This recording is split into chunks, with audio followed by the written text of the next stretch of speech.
Well, good morning, Riverbend in the house, and good morning, Riverbend online. It is great to see you all, and I begin with kind of a strange question from a pastor sort of person to you, which is, how well did you do at rebelling as an adolescent? Right? We've got some adolescents in the house. Maybe we could ask them too, but how well did you do at that sort of acting out that is classic adolescent behavior, the sort of teenage act against parents or against school? If you had to give yourself a grade, try to do that right now. A is, I was a monster, and F is, I was just the best of all possible kids, right? So we're doing the opposite of what is usual. Give yourself a grade in your brain. And I ask this because we're in this series. This is the third of 4 weeks of a series on the prodigal son parable. So we are really exploring maybe the most famous rebel in the history of humanity. This kid, this adolescent, this young adult, whatever age he was, who demanded, in a way that was completely forbidden in that culture, demanded his half of the inheritance. And as Dave said a couple weeks ago, doing that would have been like saying to his father, I wish you were dead, right? So he is rebelling, he is parting, he is separating himself. And it turns out that there's some decent research on that phenomenon of teenage rebellion or adolescent rebellion. University of Southern California has figured out a way to show what rebellion looks like in a brain scan, right? They put 16 to 18-year-olds, a bunch of them, in an MRI tube and showed them videos of their parents, first off, their real live parents, an individualized video, right? And they showed them video of their parents and then paused and then gave them a video of people their age whom they didn't know, 16 to 18-year-olds, right? And then they measured the brain and showed the parts that lit up at each. And of course, when they saw their parents, there was a little fondness there, but it was a little bit like they were bored. And then they showed the kids, they didn't even know them, but they showed the kids that were their age, and things started to light up. And here's the thing that was an insightful thing. It wasn't just that it lit up differently. Kids who were most involved in risky behavior had the biggest wham with kids their age, right? So USC concluded what we would imagine, which is that the teenage years feature a time when we are differentiating ourselves from our parents, when we are making a name for ourselves, starting to think of who we are outside the orbit of our parents' lives and governance in a way, right? Duke did another study, came to kind of the same conclusion. And the reason that's important right now is partly that we are studying the prodigal son, but partly that I gotta say, I was a very lame rebeller when I was an adolescent. I did pretty well in school, but I flunked rebellion. I don't think I did things that look anything like it, and I didn't do it in college, and it was 30 years old before I did anything that you would have kind of grouped in that place, and it was still pretty lame. The first one was, I had my first beer at age 30, my first alcohol, and full disclosure, I had a little wine in high school, but it was at a Lutheran church where they were pouring it down me, and I didn't know it was coming, and it kind of burned through me, right? But intentional beer, the first one was age 30. See, I got an F in rebellion early. And the second one, very wild thing, is that as my follicles started to decline, as my hair started to move further and further back, I grew myself a robust Fraser Crane mullet. Right? Some of you don't know Fraser Crane. You're too young. Fraser Crane, played by Kelsey Grammer, who's on all kinds of stuff since then. Sort of famous sitcom guy. And I watched him and I said, well, I can go there. And I grew it out about that length. That's about as rebellious as I've ever gotten. Isn't it lame? But the reason that matters to you is we're trying to get in the head of the prodigal, of a rebel. Last week in this series, Stephanie Rollins did a wonderful job of taking us into the mind and the heart of the father in the story. There are three main characters.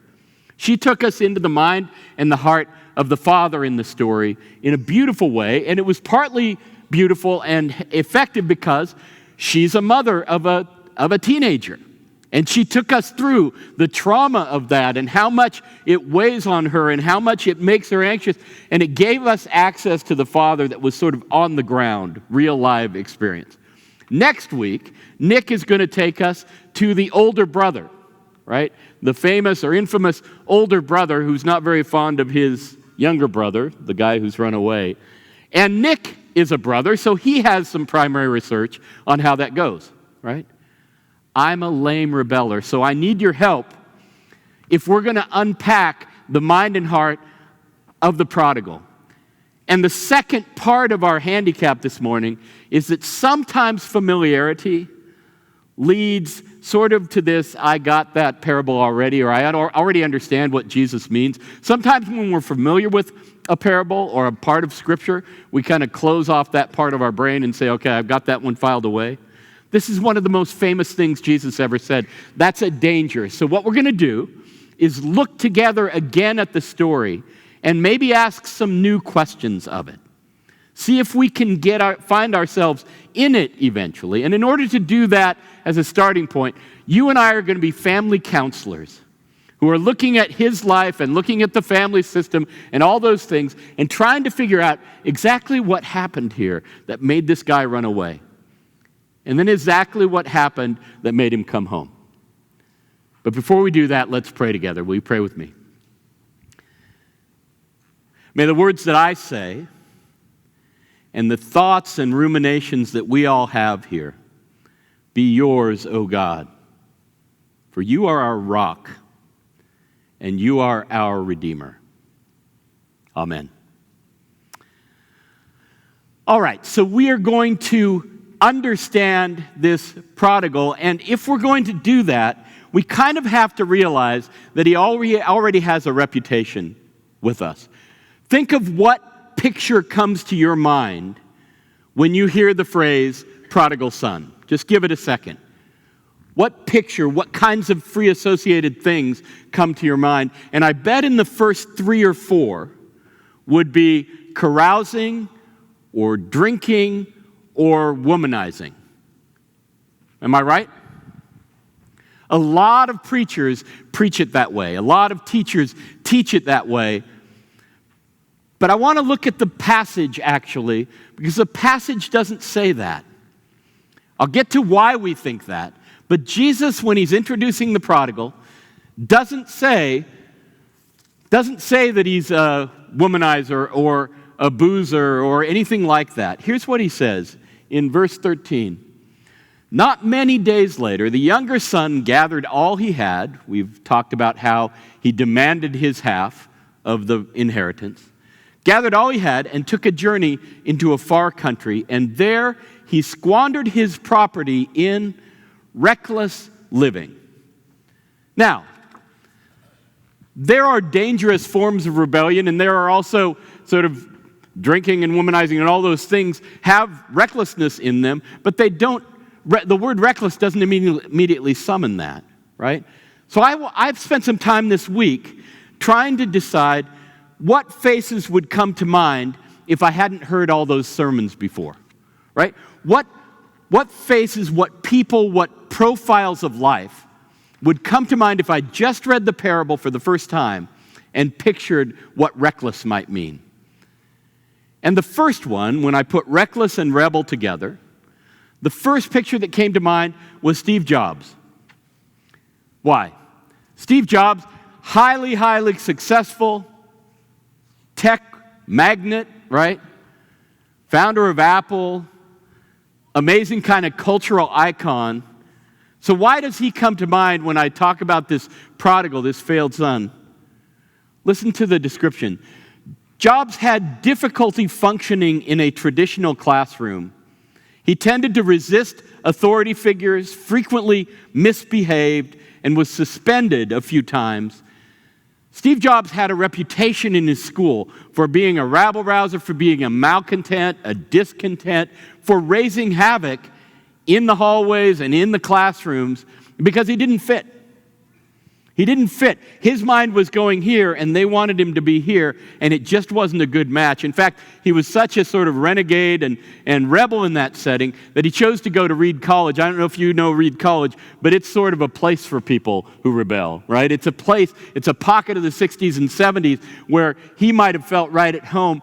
But Steve Jobs had a mind that didn't fit, and aspirations that didn't fit, and a sort of restlessness that didn't fit in his normal setting of school.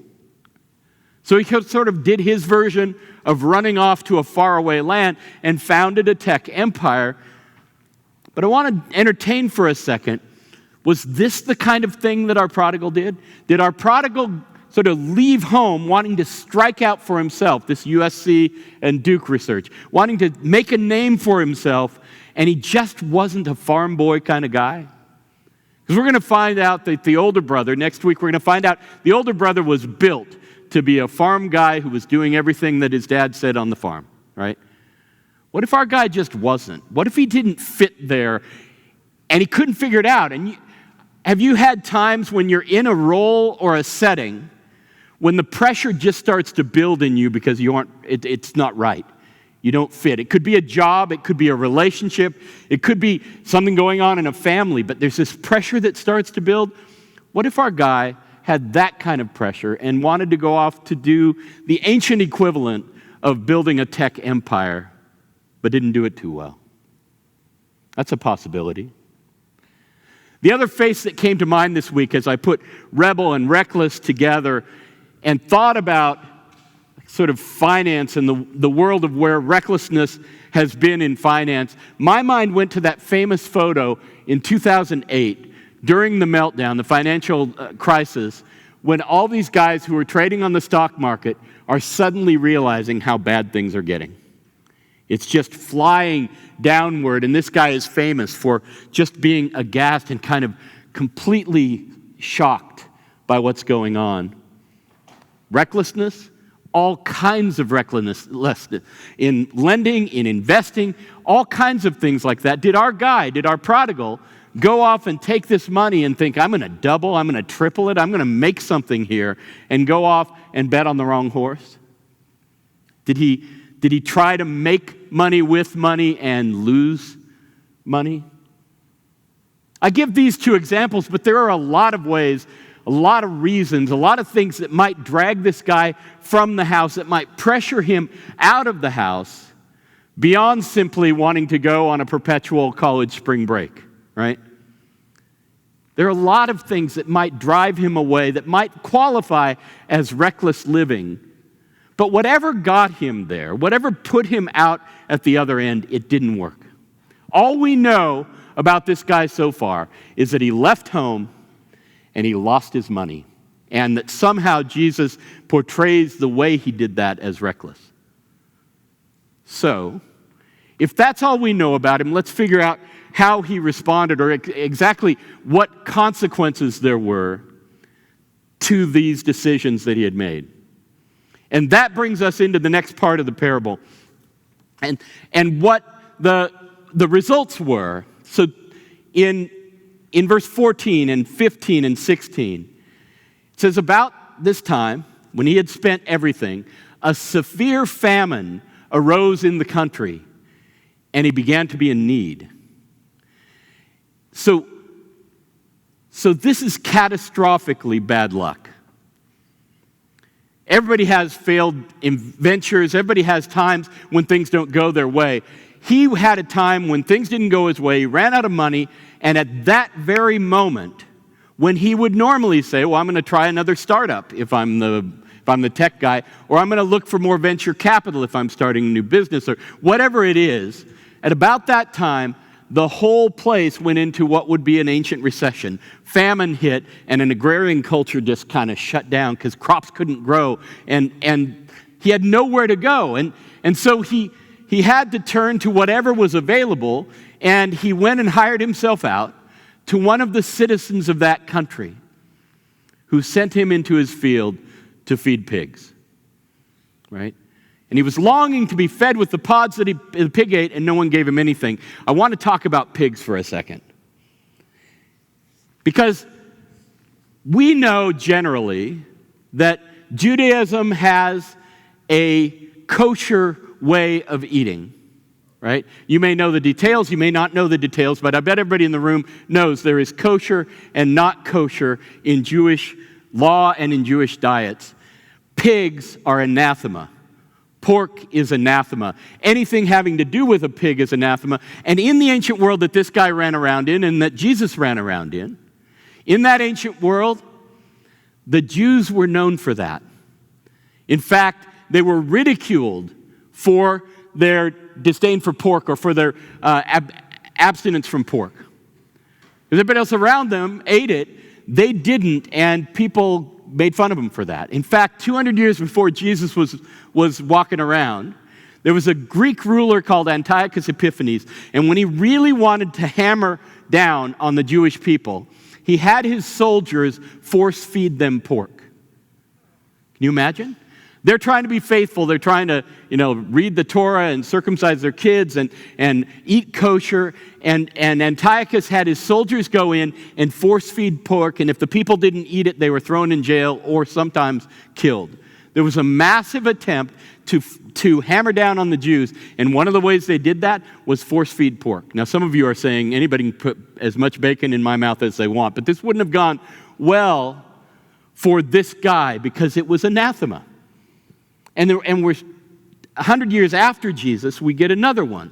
100 years after Jesus, the Jews had a minor rebellion, a revolt in the land. They were under Roman rule, but they wanted to throw off Roman rule. So about 130, 135 AD, they tried it, and Hadrian's troops, the emperor of Rome, bashed them down. And as a reminder of the Roman conquest, he erected a big granite pig, right? A big granite statue of a pig right at a main gate into Jerusalem.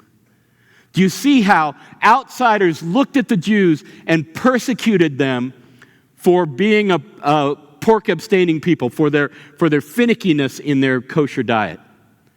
So, now let's go back. Our guy goes out to hire himself out for a job, and the farm has a lot of options, but where does this foreign guy send the Jew that asks him for a job? Sends him to the pigs. So it's not only this guy is in the lowest of the low jobs, there's been some bigotry here. This guy is, the citizen is persecuting our prodigal by putting him with pigs when he knows he's a Jew, right? This is a very, very, very deep, low place. And so he's fighting the pigs for food. And he's far away from any support system. All of his family he left, all of his neighborhood he left. He's all alone. He has nothing. He's fighting pigs for food. And here's where I want to ask after us. So, part of what Steve Jobs and the financial guys do for us is open venues that aren't cigarettes and whiskey and wild, wild women, right? Because if preachers hammer on that, if preachers say he was mainly about these things, they're kind of saying, those of you who are described by cigarettes and whiskey and wild, wild women as your main vice, you can listen now, but the rest of you really, it's just a fun story. But if we widen it and say that living recklessly and going further from the God who made us, further from the good that God wants to do in us, in whatever form, puts us at a distance from that God, right? We march ourselves off into distance from God, and you know the version of this that has happened in your own life. I know the version that's happened in my own life. But there's more story for us to join if we realize it's not just this guy does these things. There are a lot of ways you can make your road away from God. By the way, do you know why we think that it's cigarettes and whiskey and wild, wild women? The reason that's somewhere in your categories is the older brother in this story, who's not going to come along until next week when Nick takes us through the older brother's mind and heart. The older brother, when the prodigal's father and his father comes out and says, hey, come to the party. We've thrown this party for our son, and we want you to dance and sing and enjoy. And the older brother says, I've stayed here and worked all the time. I work and work and work and do everything you say. And then when that son of yours comes home who has squandered your money on prostitutes, right? Devoured your property with prostitutes, you kill the fattened calf for him. Now, if you're trying to get an accurate picture of what one child is doing, do you ask the angry older child? Right? This guy is livid. He's so angry at what's going on. I don't think we can expect accuracy in his portrayal of what his younger brother's been about. So whatever has gotten our boy distant from the family, whatever has sent him to a faraway land, you and I have our own versions of it, right? We have our own versions of how we move ourselves away, sometimes not even recognizing it. And when we get to a distance from God, when we start to feel remote from the God who made us, I don't know about you, but here's one of my problems. You know when you should know somebody's name in a party or at a church? You should know somebody's name, but you don't know it, so you avoid them? Right? I'm seeing nods and laughs of recognition. That happens to me a lot, right? You go up and you've met the person, you should know their name, but you've forgotten it. And instead of saying, I'm sorry, I've forgotten your name, because that would be an offense, right? You just avoid the person and give up that possibility of any kind of connection. Or you haven't written a thank you note to somebody who gave you something. You ever avoid people like that? Right? We have these ways that when relationship is somehow any bit strained, we start to feel like, whoops, I better not go near that. I find myself sometimes doing that in my relationship with God. I don't know how that goes for you. My relationship with God, I get off track. I wouldn't say I'm wildly sinning out somewhere, but I get off track. I distance myself. And there's kind of this, okay, I haven't written the thank you note lately. I haven't prayed lately. Whatever it is. And my sense is, rather than I'm going right back there, I'm going to talk to this God, my sense is I better keep my distance. Maybe some of you share that. We tend to make distance between ourselves and God. Here's the good thing about what the prodigal eventually figured out. So he's with the pigs in the slop, and it says he came to himself. He said, how many of my father's hired servants have more than enough bread, but I perish here with hunger? I will rise, go to my father, and I'll say to him, Father, I have sinned against heaven and before you. I'm no longer worthy to be called your son. That's done. Treat me as one of your hired servants. And he thought about that for a bit, and it got some traction. And finally he said, I'm going. And notice, at this point, he doesn't think he's going to be well received. He thinks the best he can hope for from the Father is that the door isn't absolutely locked and he can apply for a job there, right? The best he can hope for. So his negative prediction is, I can't be his son ever again, but I know that I'm in worse shape than the people who used to darn my socks and serve me breakfast, right? I'm going back. I'm going to figure out if there's any place for me, and he starts back. When have the lights like that come on for you? When have you had a moment like the one I described where you've got a little distance from God and it's a little awkward, just like the name tag thing or the thank you note thing? It's a little awkward, and you've made some space between you and God, and instead of just staying over here and thinking, well, I'm not really welcome back there, you turn toward and say, well, I'm going to go to church, or I'm going to pray, or whatever it is that would be your first step back. You may not feel like you're going to get well received. You may think thunderbolts are going to come down, or whatever it is. That's what the prodigal did. In the middle of his rock bottom, in the middle of pigs and mud and no food, he said, I could do better than this at my dad's house, even if I were just in the servants' quarters. Right? I could go back to Downton and live in the servant's place, and it would be better than this, right? And so he goes back, and you can picture it. The disillusionment, the disappointment. He could have been a contender. He could have been somebody, right? But he's nothing. He hasn't made it. So on the way back, he's got disappointment, disillusionment, negative prediction about how it's going, but he knows it might be his only hope. So he walks his way back. And the most amazing thing happens. This son with the negative predictions, who has told his father, I wish you were dead, who has taken half the money and frittered all of it away somehow, who knows he can only hope for the basement and the servants' quarters, looks out, and there's his dad, who saw him in a distance. And he's probably got age on him now, and he sprinted off that porch, and he hiked up his robe, and he just started sprinting, right? I want to transfer to another setting than this morning. In order to get the punchline full, I want us to walk to a Maninka tribe in West Africa 15, 20 years ago. Because my friend Joe Hoover, whom I've spoken of in this place before, so some of you may remember that name. My friend Joe Hoover, my best friend from childhood, from as long as I remember, wanted to be a missionary. Right? He wanted to be a missionary, and he wanted to translate Bible for people who hadn't yet gotten Bible translated into their language. And so he went to school, and he trained for that, and he did all his labor. He was sent to Guinea, West Africa, where the Maninka language did not have a Bible, didn't have the traces of a Bible. And he started to translate the Gospels first, and one of the first things he translated was the prodigal son story. So Joe translates the prodigal son story, and he bounces it off his teachers, and he's over there living in the village, and he finally screws up the courage to say, I'm going to take this thing out for a spin. I'm going to audition my translation of the prodigal son for these people. All these people, I'm new to them. If they don't like it, they may throw me out, but I'm going to risk it, right? So he goes out, and he gathers the whole village, by the way. This whole village has gathered, so his future is kind of at stake.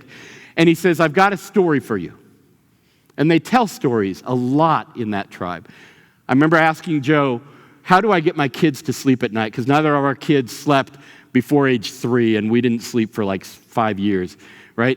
Anybody relate to that? And I wrote him an email, and he said, what we do is just tell them stories in the village square late in the night, and they all fall off, and we carry them home, right? Stories were a big deal. So he came out one day and said, I've got this story that you all got to hear. And he started. A man had 2 sons. And the younger son came to him and said, Father, give me my half of the inheritance that's owed to me. And the whole town started to jeer and boo and hiss at our prodigal. Because in that culture, as in the ancient culture in which Jesus spoke, as in many, many cultures, that is not something you do. It is a disgrace to your parents. It's a shame in the town. So they start to boo, and pretty soon Joe realizes this is going to be like a melodrama. So he says, okay, so he went off to a foreign land, far away, and he squandered it on reckless living, and all of the people booed even more. The loud disapproval of this poor prodigal was volumes and volumes, and they jeered at him and hissed at him. And then Joe tried to wait out their booing, and then said, and then he was left with nothing. And they started to cheer. They started to laugh. And then he had to feed the pigs, and now they're laughing belly laughs. And they're thinking, this guy got exactly what he needed. This guy got exactly what he should have gotten. Shame on him. He should be feeding pigs. Story ending, right? But then Joe goes on. And he says, and then the prodigal thought to himself, my father's servants eat better than this. And he crafted his line. I will go back to father and ask for a job. And then he crafted, Father, I have sinned again. And Joe couldn't even get that out because they started to boo again. They thought this was absolutely beyond the pale. You can't go back to a home after you've done what you did. You told your father you wanted him dead. You're dead to him. Don't even try. They're jeering at him as he makes his way back, as he's practicing his lines, as he's making his way to the father. And then we get to the scene I was just starting to describe. Because all along, Joe has had him in the palm of his hand, and they've been going boo and cheer and laugh and all of those things that you want if you tell a story in West Africa, right? And then he came to the part where the father raises his arms, and all of these people think they know how that story goes. They think it's raises his arms and hammers the boy, pays him back, reams him, bruises him, does what you're supposed to do to somebody so ungrateful. But Joe doesn't say that. Joe says he raised his arms and threw them around his son, embraced and kissed him. And friends, the whole place went dead silent.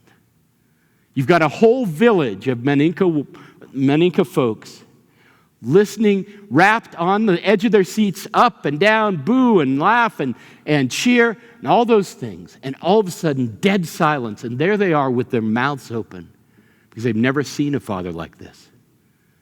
They've never seen a father like this. And it's not the kind of silence you get at the end of a movie that has kind of it was good and then it had a disappointing ending. You know that feeling where you figured the writers could have done better with the end, and you're starting to groan and talk to the person you're at the movie with and say, that could have gone better. That wasn't the silence. This was a silence where they were utterly confused. They had never seen this happen. They had never seen it. And Joe listened to their silence and heard, I want to meet a father like that.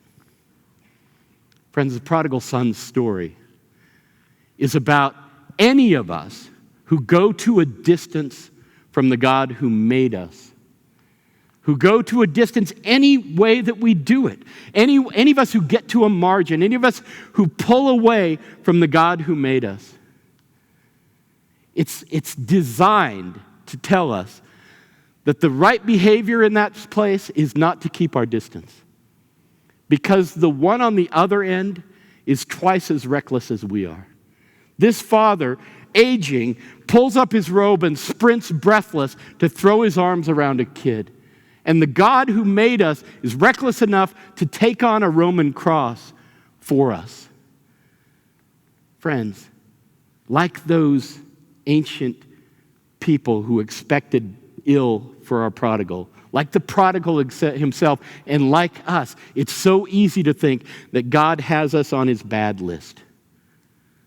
But this parable invites us to realize that there is nothing that we can do, nothing you can do, nothing I can do that will keep that father from sprinting out off that porch and finding us. And that is very, very good news for a Sunday morning. Amen. Amen.